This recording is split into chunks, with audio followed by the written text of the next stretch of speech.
हमारी मांगें तो शुरू से ही हैं, पर हमारी सरकार हमारी मांगों को सुन कहाँ रही है। हमारी नियुक्ति हुई थी 2006 में, तब से हम लोग संघर्ष करते आ रहे हैं और हम लोगों को रखा गया था उस समय सिर्फ मातृ मृत्यु दर, शिशु मृत्यु दर कम करने की बात कह के। उस समय हम लोगों को लगा कि चलो इसमें हम लोग काम कर लेते हैं, ज़्यादा काम नहीं है, जो भी मिलेगा हमारे काम के मुताबिक पैसा मिलेगा। हम लोग इसमें आए भी।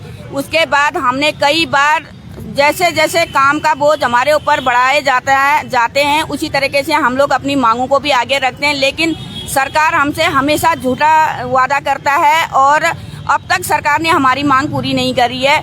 और काम का बोझ तमाम जितना भी काम हमारे ऊपर आता है और उसके बाद भी हम लोग काम करते हैं। हम लोगों को जो भी काम कराते हैं हम लोग तत्पर ही रहते हैं काम करने के लिए, लेकिन सरकार को हम कहते हैं काम के बदले जो हमारा दाम होता है दाम दो, लेकिन सरकार मुकर जाती है, साफ मना कर देती है कि हम लोग नहीं देते हैं। और झूठे वादे हमारे इसमें भी हमने 2021 में हम लोगों ने आंदोलन किया था। उस समय 15,000 रुपये हमारी मानदेय बनाने की बात मुख्यमंत्री ने साफ रूप में बोला था जब खटीमा में हम लोगों ने पड़ाव डाला था।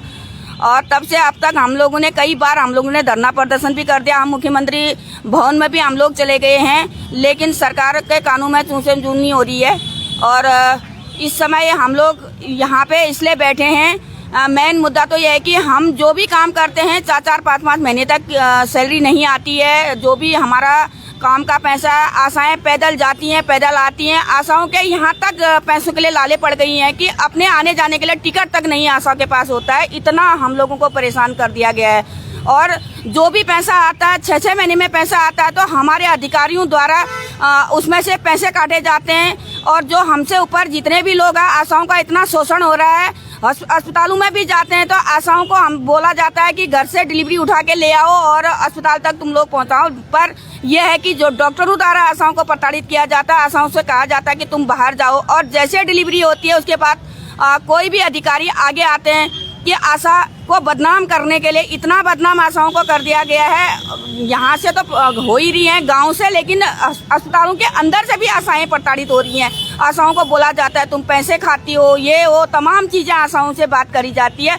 और जैसे हॉस्पिटल के अंदर सबसे पहली बात तो मेरी यही रहेगी आज की, हॉस्पिटल के अंदर सब पैसा लेते हैं मरीज से, उसके बाद आशा को बदनाम किया जाता है कि आशा पैसे खाती, क्योंकि वो छुप के पैसे लेते हैं तो वो सामने नहीं आते हैं और बदनाम होती है आशा। सबसे पहले मेरी यही वो रहती है। दूसरी बात यह है कि आशाओं के ऊपर जिस तरीके से बोझ रखा जाता है वैसे हमारे मानदेय दिया जाए।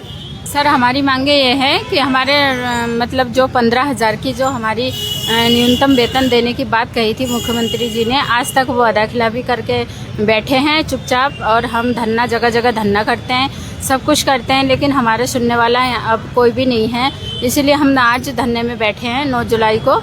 और हम ये चाहते हैं कि हर हॉस्पिटल में सर डॉक्टर अवेलेबल हो और सर्जन अवेलेबल हो। हमारे रात दिन हम परेशान ना हो। हम ना प्राइवेट जाने को कोशिश करते हैं। ये है कि मरीज़ खुद से प्राइवेट जाते हैं, वो भी ब्लेम हमें लगाया जाता है। और हमारी सैलरी हमें टाइम से मिले। हमारे टाइम से हमारी सैलरी जो आती है, पहले खाते में हमारी एंट्री भी होती थी कि हाँ इस चीज़ का ये इंसेंटिव दिया जा रहा है, लेकिन अब कोई इंसेंटिव उसमें कोई लिख के नहीं आता। सर, हम कैसे पता लगाए कि हमारा किसका कितना पैसा आ रहा है? और वो भी काट लिया जाता है। आधा पैसे देते हैं हमें, आधा वो काट लेते हैं हमारे जो ऊपर की अधिकारियाँ हैं। और हम जो हॉस्पिटल में जाते हैं सर, एम्बुलेंस भी हमें टाइम से नहीं मिलती। हम मरीज़ लेके रास्ते में भटकते हैं, वो भी हम परेशान होते हैं। 4-5 बार फ़ोन करने के बाद अभी मेरी एक केस थी जो कम से कम 2 घंटे से एम्बुलेंस नहीं आई थी और मैं उसको लेके बहुत परेशान थी। उसको दूसरा सीजर होना था और इतना दर्द था, इतनी गरीब थी वो, ना एक ऑटो में भी जाने का पैसा था उनके पास। अब मैं क्या करती, मैं उसको लेके फिर बड़े मुश्किल से एम्बुलेंस का जुगाड़ करा। उसके बाद लेके मैं हल्द्वानी सुशीला तिवारी जाके उसकी डिलीवरी कराई। और हमारे रुद्रपुर में मैं ये कहना चाह रही हूँ कि रुद्रपुर हमारा जिला हॉस्पिटल है, यहाँ हमेशा सर्जन अवेलेबल हो।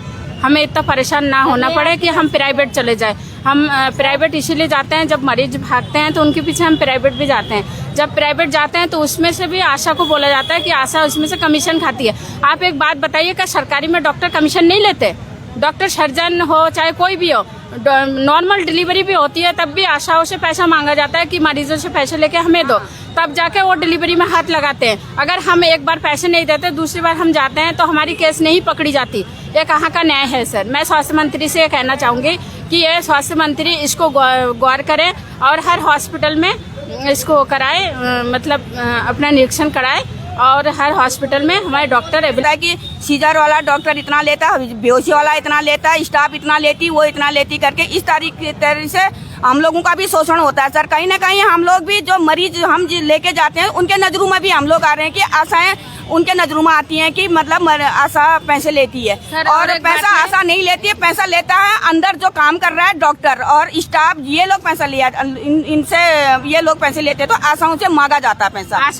आशाओं के थ्रू लेते हैं, वो खुद से काम तो आशाओं से 24-24 घंटे ले लेती है, तरह तरह की सर्विस सर्वे निकलवाती है, लेकिन उनको जब न्यूनतम वेतन देने की बात होती है तो वो न्यूनतम वेतन नहीं देती है ना, जो कि 6600 रुपये इनका मासिक वेतन है, जिस पे सरकार 3300 रुपये देती है, वो भी टाइम पे नहीं देती है, 6 महीने में 7 महीने में ऐसे देती है।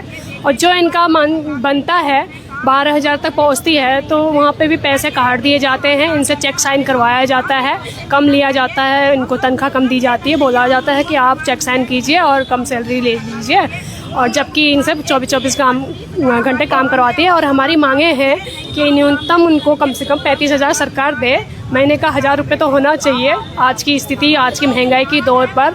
और हम जब ब्लॉक में मीटिंग कर रहे हैं और लोगों के बीच जा रहे हैं तो वहाँ लोगों का बहुत सैलरी काटी जा रही है, और जो 4 श्रम कोड सरकार लेके आई है हम उसका विरोध करते हैं। मजदूरों का शोषण करने वाली नीतियों को सरकार पीछे लेके जाए, हम इसका पुरजोर विरोध करते हैं। और देखते हैं कि आशाओं से वो सर्वे के नाम पर सर्वे करवाती है और फिर उनसे उनका शोषण करती है, और उनसे ब्लॉकों में जो इंचार्ज हैं वो उनके साथ बदसलूकी करते हैं, बदतमीजी करते हैं, जो हम बर्दाश्त नहीं करेंगे। इसका हमेशा विरोध करते हुए आए हैं और आगे भी करेंगे। हम देख रहे हैं कि जो सरकारी हॉस्पिटल है वहाँ पे व्यवस्था नहीं होती है, और उनकी प्राइवेट जो हॉस्पिटलों में है वहाँ सांसगांठ रहती है और वहाँ उनको भेजा जाता है, या फिर मरीज अगर बाहर बैठा हुआ है तो वहाँ पे व्यवस्था नहीं होगी तो आशा बहनें कहाँ जाएंगी? जच्चा और बच्चा की सुरक्षा की गारंटी जब उनके पास है तो लास्ट स्टेप उनका वही है कि जच्चा और बच्चा को जो वो शुरू के स्टेज से लेके लास्ट स्टेज तक देखभाल करती है, तो लास्ट में भी उनकी देखभाल ही हो। तो सरकार जब वहाँ पे व्यवस्था नहीं रखेगी तो उनका लास्ट स्टेप है कि वो मजबूरन प्राइवेट हॉस्पिटल में जाएंगे, और जो डॉक्टर्स हैं वहाँ पे से कुछ ना कुछ अपना लेन देन करते रहते हैं, और जब आशाओं के ऊपर आती है वो प्राइवेट ले जाते हैं तो वहाँ पे उनसे ये कहा जाता है कि आप प्राइवेट पे क्यों ले जा रहे हो, उन पे तरह तरह के आरोप लगाए जाते हैं। और हॉस्पिटल से खुद जब डॉक्टर देखता है कि यहाँ पे व्यवस्था नहीं है तो वो खुद भी कह देते हैं कि इनको प्राइवेट में आप ले जा सकते हैं। और